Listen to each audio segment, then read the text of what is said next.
Good morning students, today we are studying social science. Social science में हम पढ़ रहे थे द फर्स्ट एम्पायर। ठीक है, तो द फर्स्ट एम्पायर में प्रीवियस क्लासेस में हमने देखा कि किस तरीके से महाजन पदार्थ में फाइट होती थी। फिर उसके बाद आउटसाइडर्स आके हमारे इंडिया में उन्होंने अपना राज्य प्रस्थापित करने का प्रयास किया था। तो उसमें एक था अलेक्जेंडर। ठीक है, फिर अलेक्जेंडर के बाद मौर्यन काल शुरू हुआ। मौर्यन काल में हमने देखा कि किस तरीके से बिंदुसार चंद्रगुप्त मौर्य उनका साम्राज्य रहा। फिर हमने देखा अशोका के बारे में। ठीक है, अशोका के बारे में देखा। अशोका के बारे में हमने जाना कि उसने उसका पूरा प्रदेश उसका हो चुका था। सिर्फ एक राज्य ऐसा था जिस पर उसका प्रशासन नहीं था, वो राज्य था कलिंगा।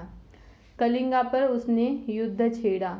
दो the people of Kalinga fought fiercely they were defeat Ashoka army. और जो कलिंगा के पीपल्स थे उन्होंने अशोका के आर्मी से युद्ध किया। मिलियंस वेयर वुंडेड और किल्ड। तो उस जो युद्ध हुआ था वो युद्ध में मिलियंस ऑफ पीपल मतलब लाखों लोग वुंडेड मतलब जख्मी हो गए थे और किल्ड मतलब मर गए थे। When Ashoka visited the battlefield मतलब लड़ाई का जो मैदान है, वहाँ पर जब अशोका विजिट करने गए, the site that greeted his eyes horrified. तो वह देखकर उनकी आंखें, वह इतना भयावह दृश्य था कि उनकी आंखें खुली ही रह गई। The field was covered with the bodies of a dead soldiers. हर तरफ वहाँ पर डेड सोल्जर्स पड़े हुए थे, वुंडेड सोल्जर्स। और वहाँ पर अनाथ, ऑर्फन मतलब अनाथ बच्चे, विधवा शोक मना रहे थे। As was appalled the destruction and suffering caused by the war, he made a vow to never veg again. तो ये सब देखने के बाद अशोका ने ये व्रत लिया, वो मतलब व्रत, ये व्रत लिया कि वो अपने इसके बाद वो कभी भी युद्ध नहीं करेगा। फिर अशोका ने बुद्धिज्म यह धर्म स्वीकारा। After the battle of Kalinga, Ashoka found a comfort in the teaching of Buddha and began to practice ahimsa. तो उसने अहिंसा के बारे में पढ़ा, बुद्ध धर्म को आत्मसात किया। He gave up warfare and hunting. उसने अपना वारफेयर और हंटिंग छोड़ दी। He became a vegetarian and stop killing animals for the sport and sacrifice in his kingdom. तो उसने मांस खाना छोड़ दिया, उसने प्राणियों की हत्या करना छोड़ दिया, खेलने के लिए प्राणियों की हत्या करना छोड़ दिया, और अपना जो किंगडम था उसे भी उसने छोड़ दिया। He built stupas and viharas across the country, traveled far and wide, spread the message of Buddhism। तो उसने बहुत सारे स्तूप विहार बनवाए कंट्री में, और दूर दूर तक कई देशों में वो घूमते रहे और बुद्धिज्म का उन्होंने प्रसार किया। He also sent emissaries मतलब दूत। उन्होंने अपने मैसेंजर्स भी भेजे श्रीलंका में to spread the India Buddhism. The third Buddhist council was held is capital Pataliputra. Third Buddhism जो काउंसिल थी वो हुई थी पाटलिपुत्र में।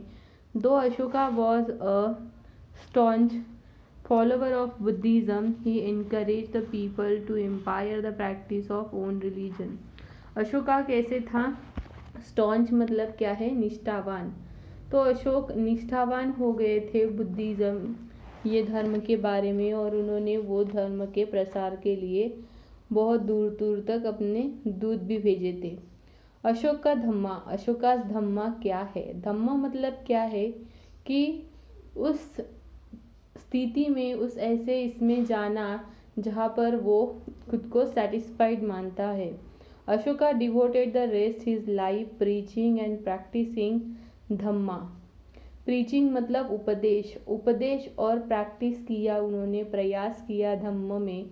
तो प्रकृत वर्ड मीनिंग रिलीजियस ड्यूटी। ये धम्म क्या है? धम्म है एक प्रकृत वर्ड जिसका मीनिंग है रिलीजियस ड्यूटी, धार्मिक तत्व।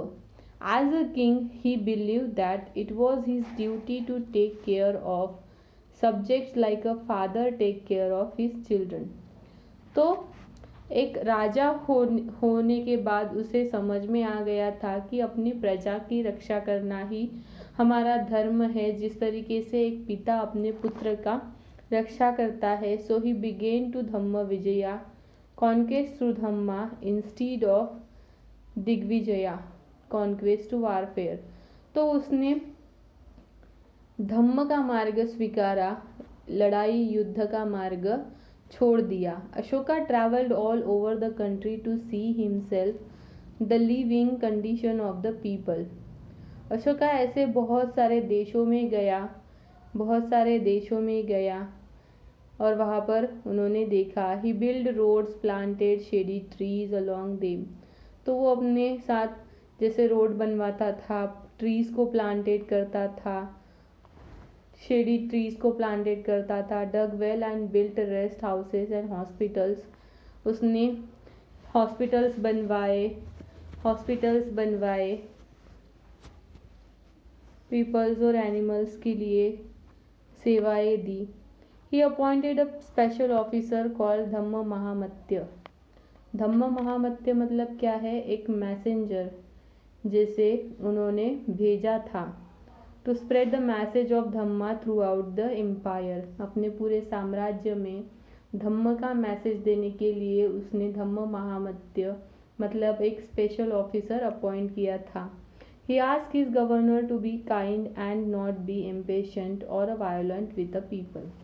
उसने उसके गवर्नर को बोल दिया था कि लोगों के साथ सख्ती से पेश नहीं आना है, लोगों के साथ अच्छे से पेश आना है. For the reason Ashoka is regarded by many one of the greatest king of the ruled over India. Mauryan empire broke up after belief in non violence. Almost 2000 years later, many Indians used weapon and non-violence gain independence from the British. तो ये देखो यहाँ पर क्या दिया है, a part of an Ashokan pillar. ये है अशोक पिल्लर का एक पार्ट जो है फिरोज शाह कोटला, दिल्ली में. Ashoka's edict were composed the language spoken by the common people, namely Prakrit. Brahmi script में है और ग्रीक और अरेमिक जो खारोस्ती स्क्रिप्ट में है. और यहाँ पे कुछ तो भी लिखा हुआ है, ऐसे कहा है. Edicts to spread his dhamma. तो उन्होंने किस तरीके से धम्मा को प्रसारित किया. Vast empire. Ashoka had edicts मतलब क्या है? Messages and law. तो उसके कुछ क्या थे? तत्व थे, मैसेजेस थी. कार्ड और स्टोन और पिलर्स एंड रॉक्स. तो वो उन्होंने एक पिलर पे, स्टोन ऑफ रॉक्स पे लिखा हुआ था, placed in every corner of the empire. और जो साम्राज्य के हर एक कॉर्नर पे लिखा था. The edicts asked the people to kind, truthful and gentle. Edicts क्या बोलते थे कि पीपल को काइंड रहना है, सच्चाई में रहना है, ट्रूथफुल एंड जेंटल रहना है. Administration under the Mauryas. Mauryas के अंदर में एडमिनिस्ट्रेशन कैसे हुआ. चाणक्य अर्थशास्त्रज्ञ था. Is a rich source of information on the economics. Economics का ये बहुत ही बड़ा रीच सोर्स था. उनसे इकोनॉमिक्स के बारे में बहुत जानकारी मिलती थी. Politics and administration of the Mauryan empire. It discusses in detail the duties and responsibilities of the king, rules of taxation, laws of governing society and the role of spies and among other things.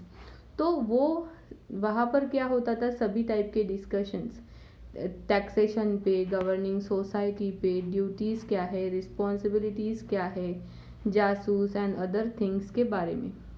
We know from the Arthashastra that.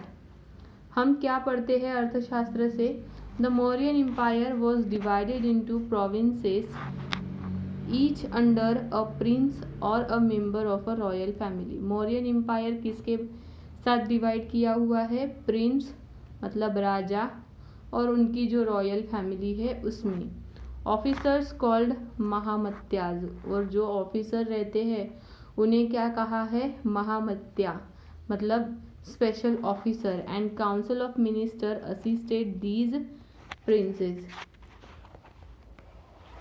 और जो council of minister मतलब minister के जो main रहते हैं वो assist करेंगे princesses को।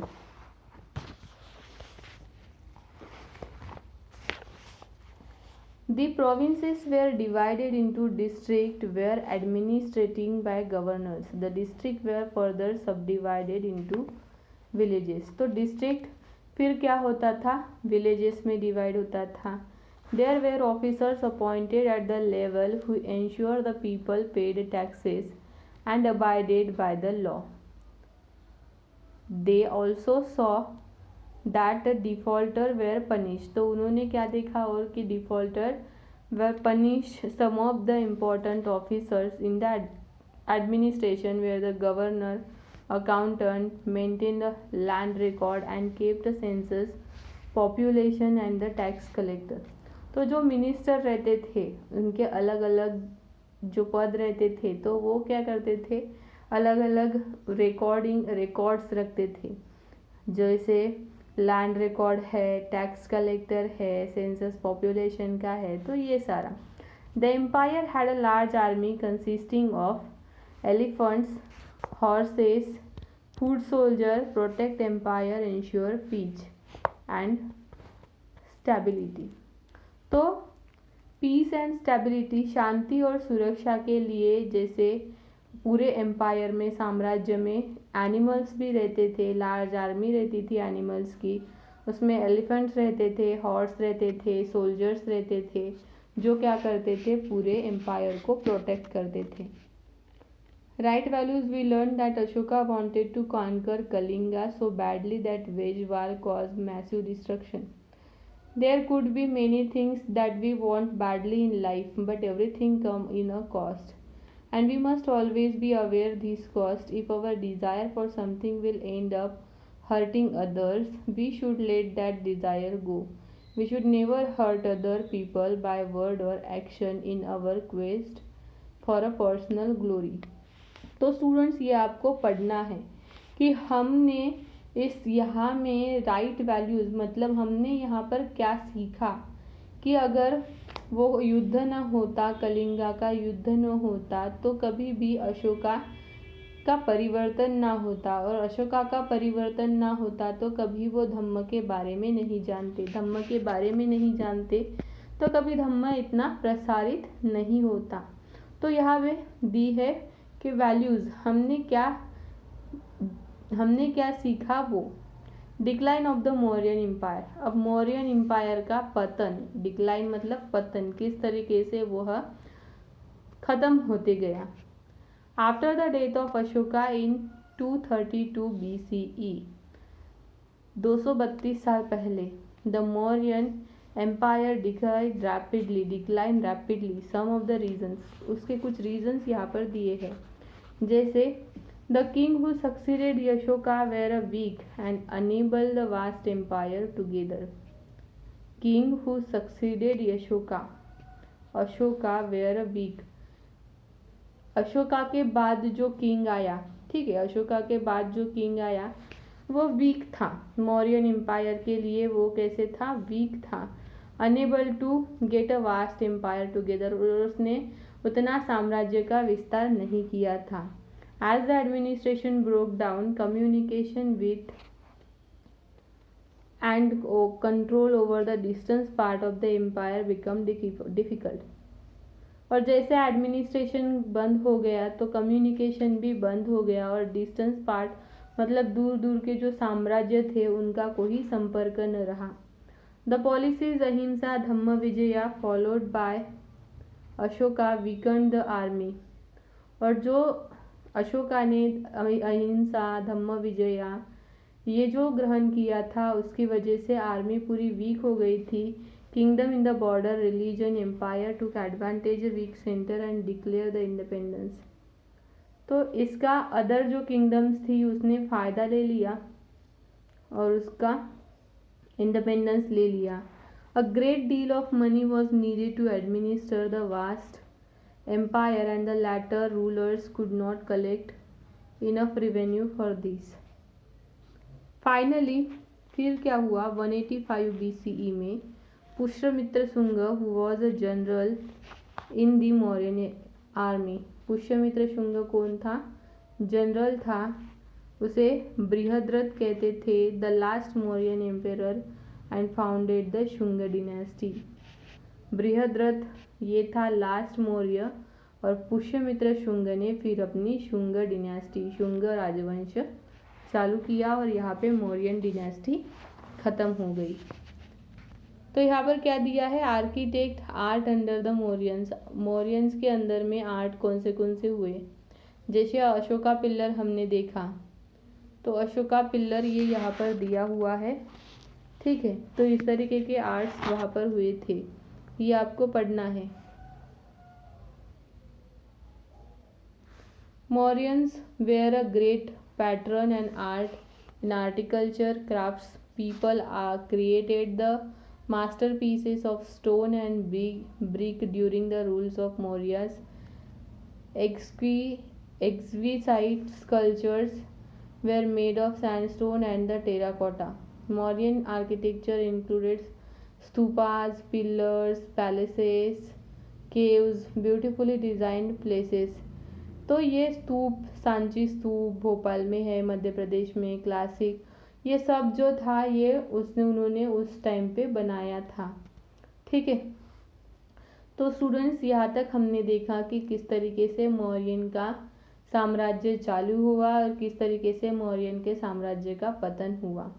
ओके, तो यहाँ तक हमारा ये पार्ट खत्म हो जाता है, हमारा ये चैप्टर खत्म हो जाता है। हमने जो भी पढ़ा आपको वो पढ़ना है, आपको वो होमवर्क में लिखना है, और इसके आगे देखेंगे हम इसके क्वेश्चन एंड आंसर, आपको वो भी होमवर्क में करने हैं।